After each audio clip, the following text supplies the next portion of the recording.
those who are with us today and those who will join us tomorrow, I say, Assalamu alaikum.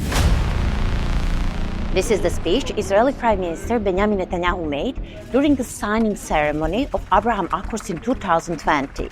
But what exactly are these accords and what do they entail? In short, the Abraham Accords are actually based on U.S. foreign policy toward the Middle East. Referred to as the historic statement, the Abraham Accords were signed to pursue the establishment of peace, diplomatic and normalization relations between Israel and the Arab states of the UAE, Bahrain, Morocco and Sudan. Well, peace and normalization, but we all know that peace takes much more than signatures and handshakes, right? The accords talk about normalization between Israel and Gulf states, but since October 7, Israel has carried out more than 70,000 attacks on the occupied Palestinian territories, Lebanon, Iran, Syria and Yemen. The agreement is also called the Abraham Accords to signify peace between the Abrahamic faiths of Judaism, Christianity and Islam. Since this agreement promotes coexistence between the three Abrahamic faiths, let me remind you that it was so-called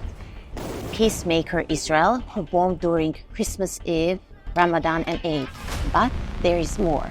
Let's continue to research what the Abraham Accords promise more. The Accords pledge Middle East peace, normalization of relations with Israel, and halting the annexion of the occupied West Bank. But since October 7, the Israeli army has detained around 10,000 Palestinians in the occupied West Bank, with more than 600 killed and over 5,000 injured. Meanwhile, Israel approved 5,300 new homes in illegal Jewish settlements, strengthening control and obstructing a future Palestinian state. The U.S. presented the accords as a treaty meant to bring peace and stability.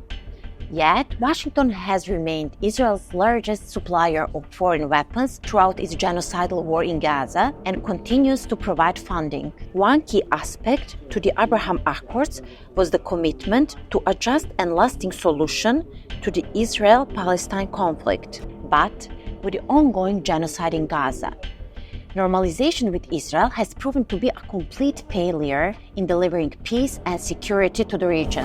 Historically, the Palestinian issue has been crucial for Arab states, but the silence of some amid the brutal Israeli occupation is notable. Critics say it might be a strategic maneuver to keep Arab states constrained while Israel advances its long-standing goals in Palestine. I bet you all heard of this one. Keep your friends close and your enemies closer.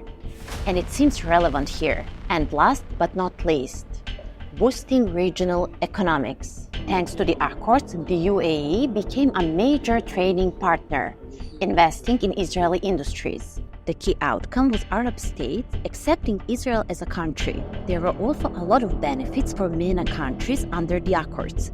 So, for example, the US removed Sudan from its list of state sponsors of terrorism and provided it with a $1.2 billion loan. Or earlier, Israel and Morocco signed a normalization agreement where Morocco recognized Israeli sovereignty in exchange for US recognition of Moroccan sovereignty over Western Sahara. A lot of goodwill just to be part of this deal, right? Even more intriguing, the official statistics reveal that despite the ongoing Israeli war in Gaza, the economic gains of the countries involved in the Abraham Accords have continued to rise in 2024. Furthermore, the agreement's report highlights that diplomatic and strategic ties between these nations have remained robust, with trade continuing to flourish. Wait a second.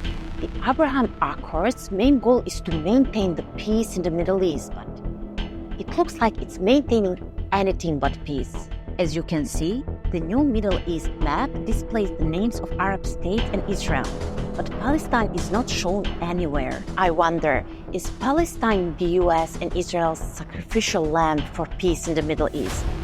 Because let me point out that this declaration was issued in September 2023, just days before the current occupation started. All of this raises the question, where is the peace?